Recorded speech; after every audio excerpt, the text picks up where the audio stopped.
जयकारा शेरों वालिदा बोल साचे दरबार की जय। बोल गुरुदेव महाराज की जय। ओ गुरु जी मेरा कर देना उद्धार, गुरु जी मेरा कर देना उद्धार, गुरु जी मेरा कर देना उद्धार, गुरु जी मेरा कर देना उद्धार।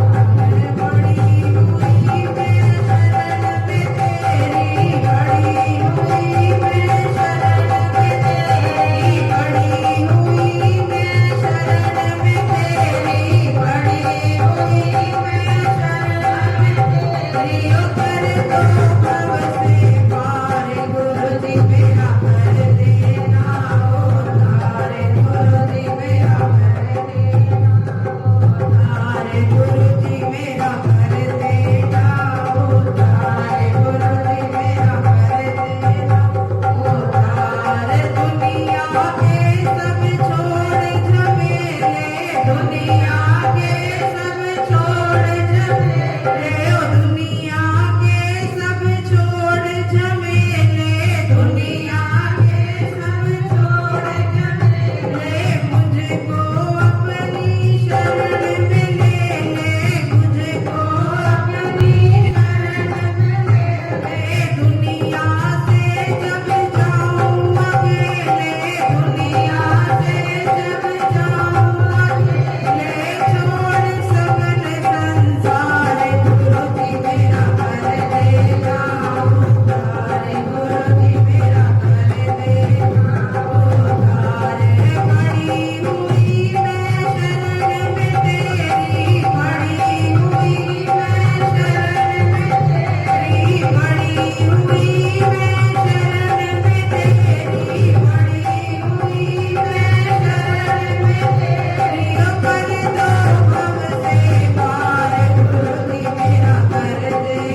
साचे दरबार की जय। बोल जयकारा शेरोवाली दा बोल साचे दरबार की जय।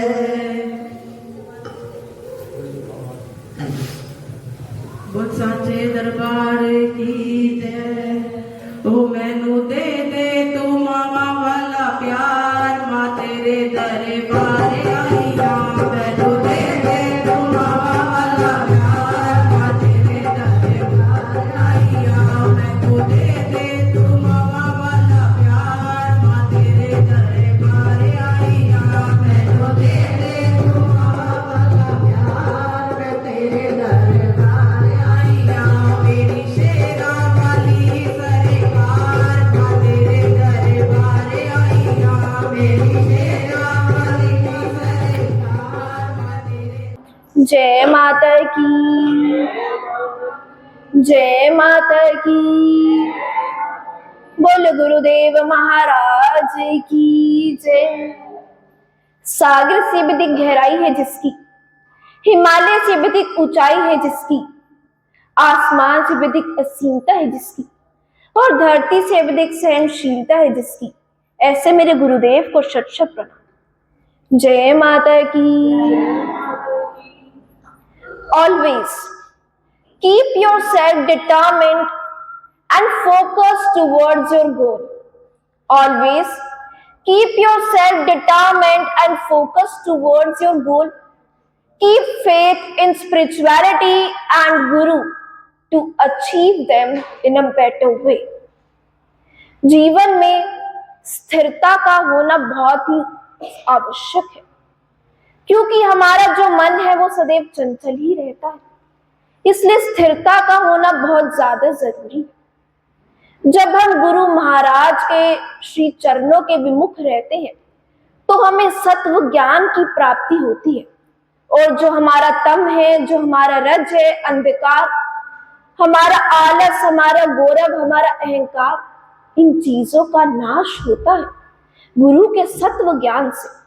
गुरुदेव महाराज और साधु संत त्रिकाली होते हैं। उन्हें त्रिकाल का ज्ञान होता है क्योंकि वो हमेशा सत्य बोलते हैं, कभी अनृत नहीं बोलते, कभी झूठ नहीं बोलते, सदा सत्य वदति, अर्थात हमेशा सत्य बोलते हैं। इसलिए अपने बच्चों को भी यही शिक्षा देनी चाहिए कि वो अपने माता पिता से कभी झूठ ना बोले, कभी कुछ छुपाए नहीं, और हमेशा सत्य का ही पालन करें।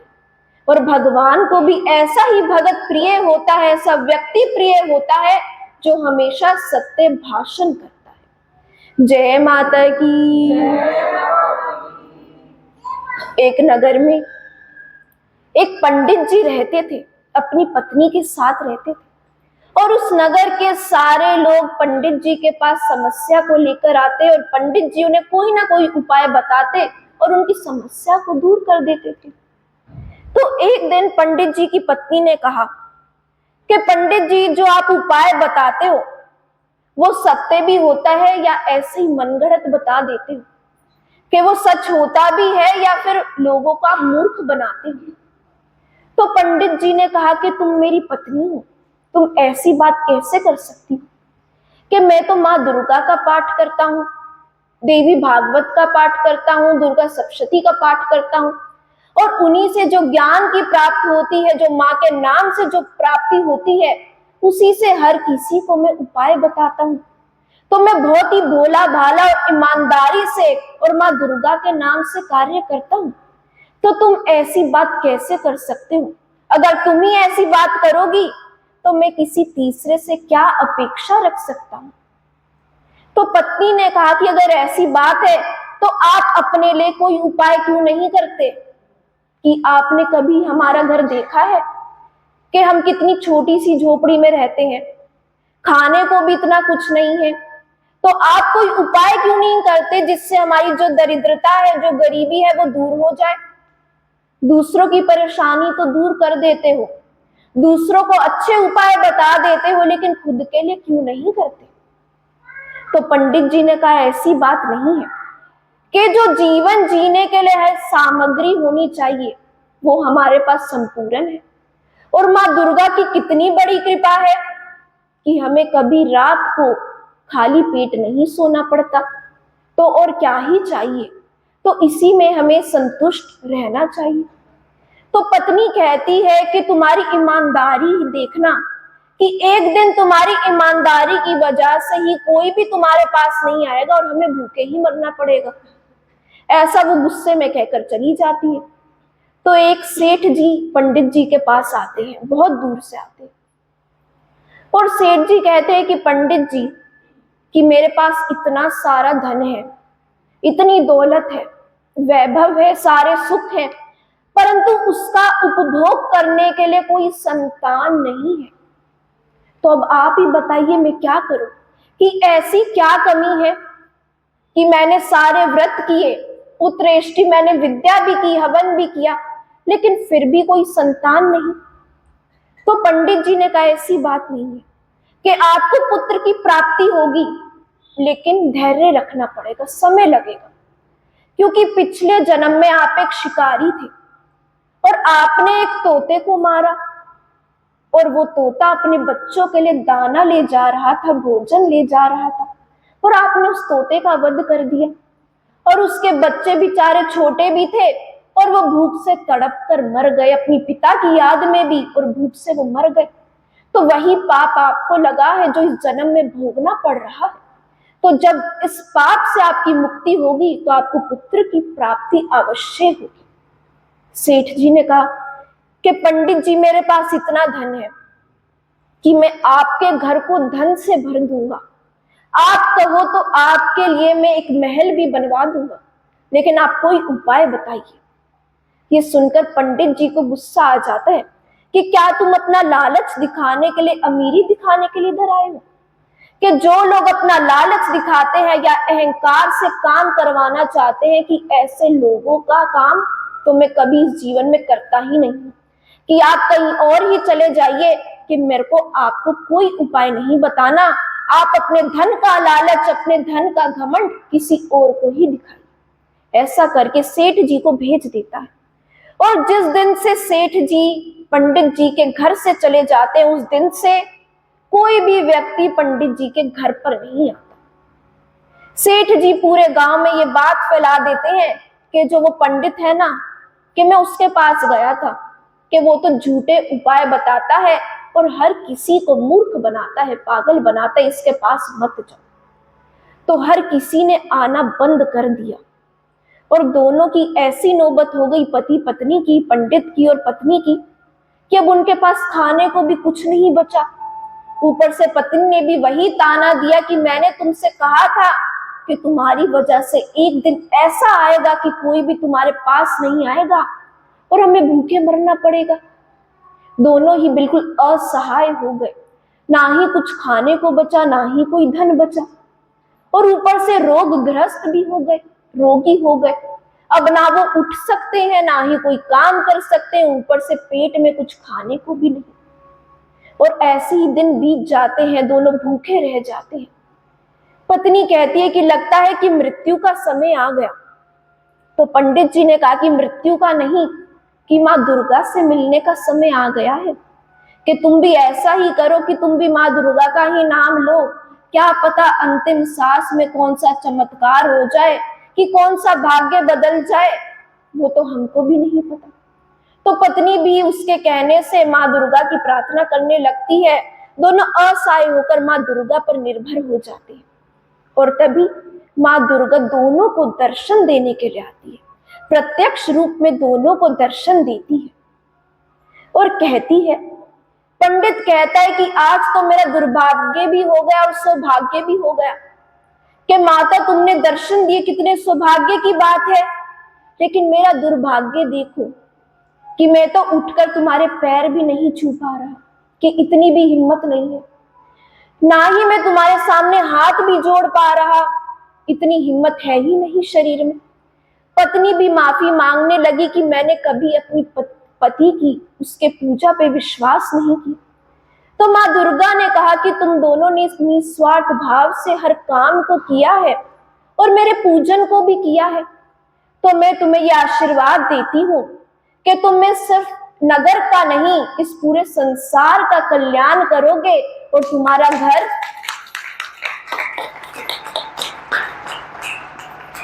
तुम्हारा घर हमेशा धन धान्य से, धर्म से और कर्म से भरा रहेगा। तो जब हम निस्वार्थ भाव से कर्म करते हैं, ईमानदारी से करते हैं, विश्वास रूप से करते हैं, तो हमारा क्या काम पूरा नहीं होता। जैसे गुरुदेव महाराज निरंतर अपना कर्म करते हैं, फिर चाहे कोई उनकी निंदा करे, कोई उनका अपमान करे, उनको इस बात से कोई भी मतलब नहीं, परंतु फिर भी वो अपने भक्तों का कल्याण करते हैं। तो वैसे ही हमें कर्म करना चाहिए।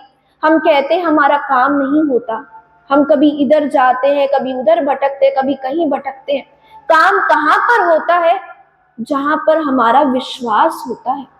और गुरु का दर तो ऐसा है जिस पर देवी देवता भी भरोसा करते हैं, जहां माँ दुर्गा भी निवास करती है। इसलिए पंडित जी कहते हैं कि अपनी राह चला लेना हमें, अपनी राह चला लेना हमें, गिरे तो संभाल लेना हमें। जग की प्रीत तो मोह माया है, इस जग की प्रीत तो मोह माया है, अपने बंधन में बांध लेना हमें। कि गुरुदेव अपने बंधन में बांध लेना। जय माता की। हम सबको ये पता है कि गर्मी का मौसम है, तो इस गर्मी के मौसम में छोटे छोटे ऐसे कई काम हैं जो हमें अपनी आदत बना लेना चाहिए। जैसे कि पशु पक्षी के लिए छत पर जल भर के रखना, उनके लिए दाना रखना, या फिर गौ माता के लिए दान करना, कुत्ते के लिए रोटी निकालना।